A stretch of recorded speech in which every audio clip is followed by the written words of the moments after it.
less than 10% of the Brazilian crop was traded in highly basis Wow. price.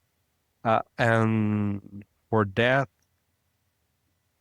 the price goes so high because there's not enough coffee. Mm-hmm. So a small amount of farmers and a small amount of coffee was traded in those standards of price. On the regular basis, uh, the coffee was not traded in in those highest price. The introduction to regenerative coffee farming workshops are now available on demand in English, Spanish, and Portuguese. For coffee producers, the workshop is available for just $10, and for everyone else, it's $20. Led by our incredible professors, the workshop is packed with practical knowledge and strategies to help coffee farmers and the entire coffee industry adapt to the challenges of climate change, rising costs, and market demands. If you're a business owner, this workshop is a great and affordable way to inform your employees about the challenges ahead while also supporting Mapper Forward. Head to mapperforward.coffee/workshops or click the link in the description to purchase the on-demand version and start your journey towards a more sustainable coffee future today. Welcome to the Daily Coffee Pro by Mapper Forward, friends. I'm your host, Lee Safar, and this is episode 3 of an awesome 5-part series with Vini from the BSCA, the Brazilian Specialty Coffee Industry. Vini is the president of the BSCA, and we are talking about the Brazilian specialty coffee market in 2025. In this episode, we're going to be looking at how producers are experiencing the transformative nature of 2025. And where I want to start this conversation, Vini, is from the pricing perspective.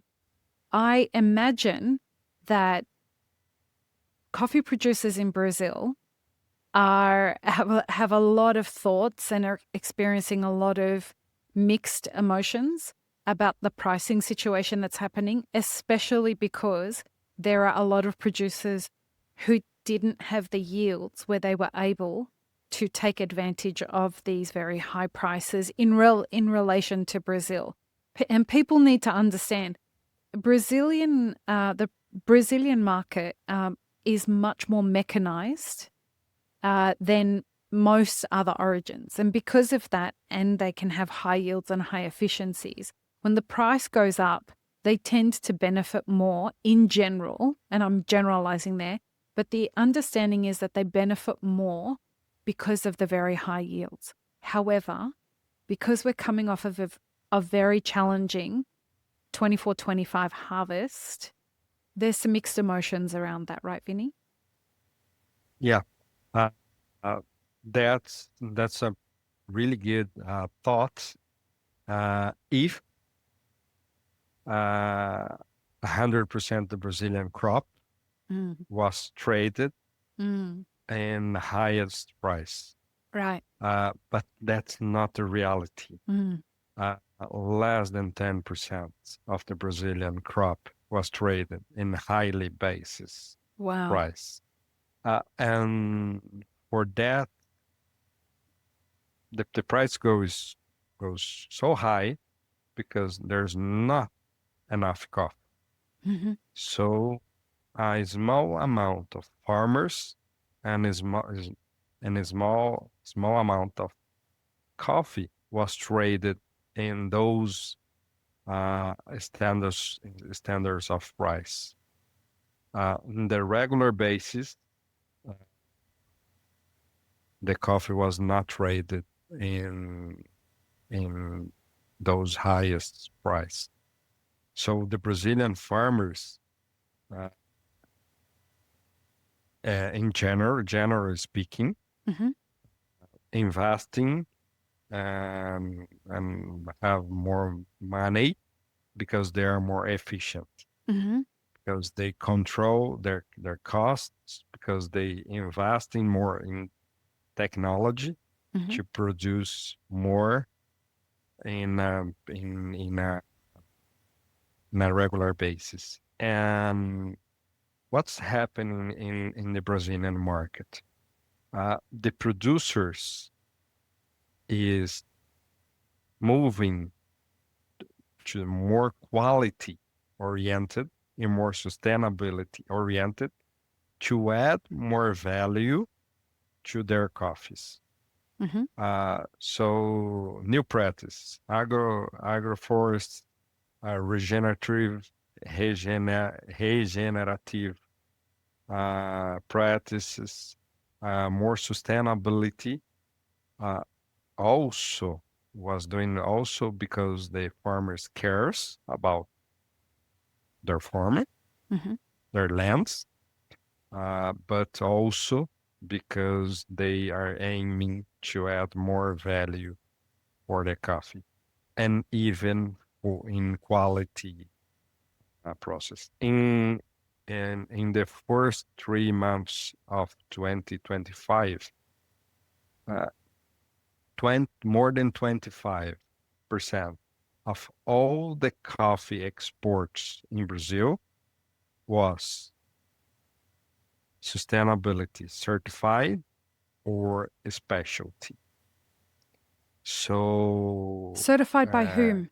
When you say sustainability certified, who certifies that? certified by Rainforest Alliance, Okay. uh, their programs, for example, COPs and exports sustainability Mm-hmm. programs.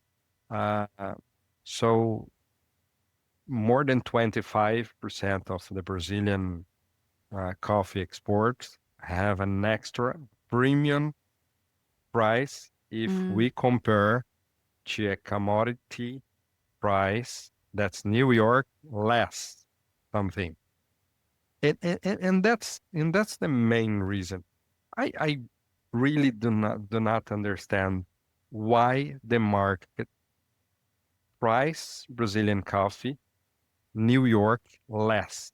I'm Because don't understand that either. Is there yeah, is this traditionally something that's happened, or is this? Uh, yeah, yeah, is new, for example, the Colombian coffee is New York plus something, yeah. Ethiopian New York plus something, and uh, the coffee market price, the Brazilian coffee New York less something in the coffee for the commodities, Mm-hmm. not for the specialty. And I and why? Because uh, if the Brazilian and even for the specialty, we are the first partner, the first time we are reliable. We guarantee coffee production. If you, for example, an industry needs a coffee for their blend, they look and before those coffees they reach Brazil as an orange. Mm-hmm. Uh, why you will pay less It for doesn't your make sense, right? your main partner? You, you're growing with Brazilians partnership also. It's like they're So punishing Brazil for being the yeah, number one producer. yeah. And for that reason, the Brazilians is trying to add more value Mm, with new practice, okay. sustainability, to have a better quality, and to produce to get into the specialty coffee market. So that's the main reason that we're producing more and more in specialty coffees in Brazil Mm, also, because it pays more, uh, because pays more, because the name of the country is highlighted, because we participate in the coffee market in a different basis. Uh, and that's the main reason I think the specialties in Brazil is growing a lot. And even for the Brazilian market. So as I mentioned, the Brazilian farmers is they are roasting their own coffee, launching their brands, and trading into the Brazilian market a specialty coffee roasted by farmers.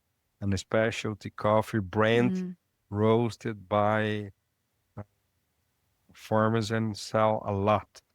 A lot of friends that bought and buy coffees from directly from the farmers roasted in Brazil. So that's the main reason I think the producers and the farmers are was changed.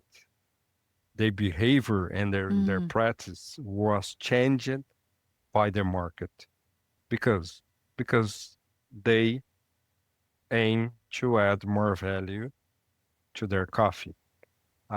Because the price and the highest price is not a reality for all the producers.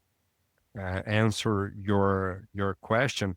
The coffee market imagines that all the Brazilians is getting richest Yes. with the prices, Yeah. and because the price is so good and high, but that's not the reality.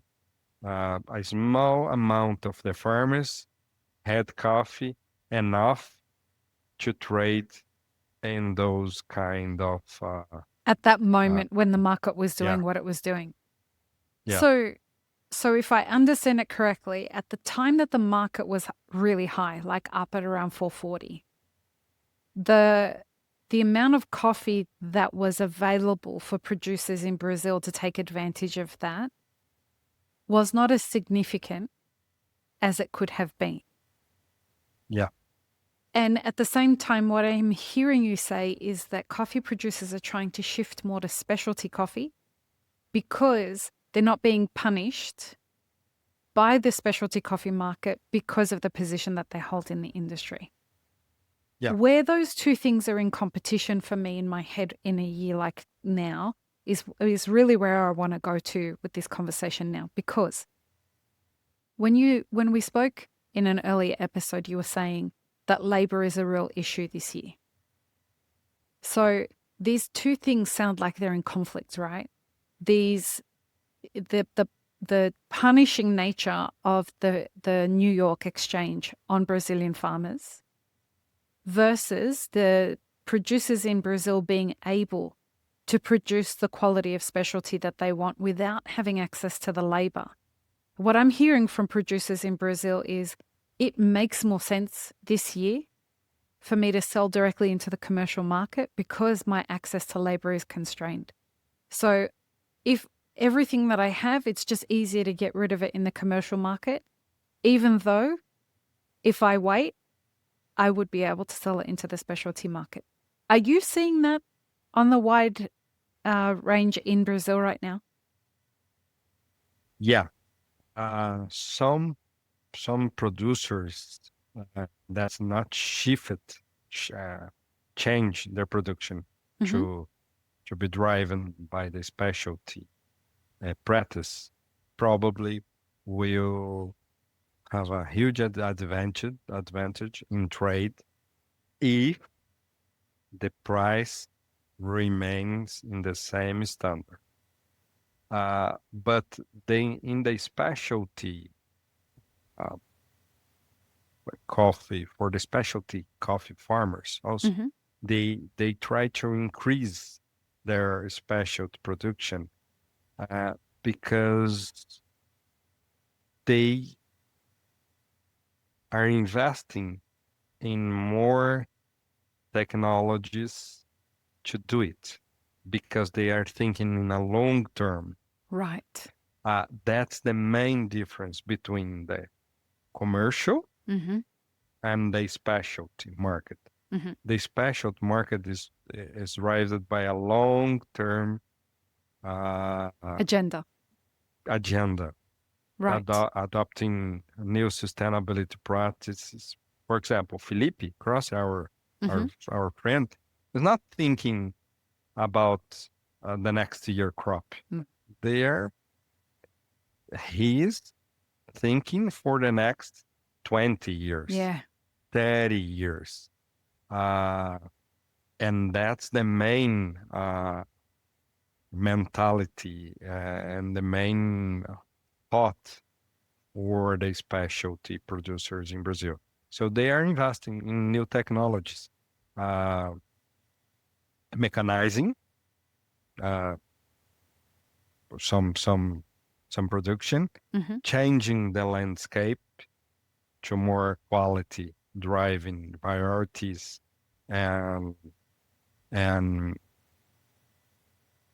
practice to add more value in the future. And I expect that the soil is playing a big part in that technology and landscape. Am I Yes, understanding that correctly? 100%. Yeah, 100%. Soil, new technologies to soil, to biologicals, they they are in agenda. In the past, for the commercial coffee mentality in the past, you should keep the soil between the lines uh, clean, very clean, no Yeah. green, and Yeah.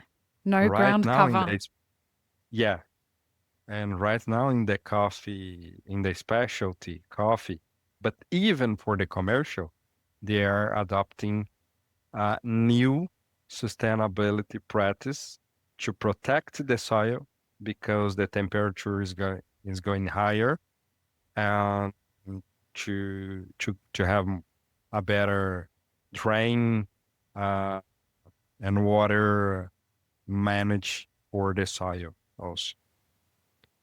And shameless plug here, we did the introduction to regenerative coffee farming workshops in English, Spanish, and Portuguese. And in that, the folks from Brazil, Felipe, João, and Murilo, did an incredible job helping us understand why ground cover is so important, particularly in times of drought, for coffee producers all over the world, but how it's revolutionizing it's reducing the evapotranspiration rate.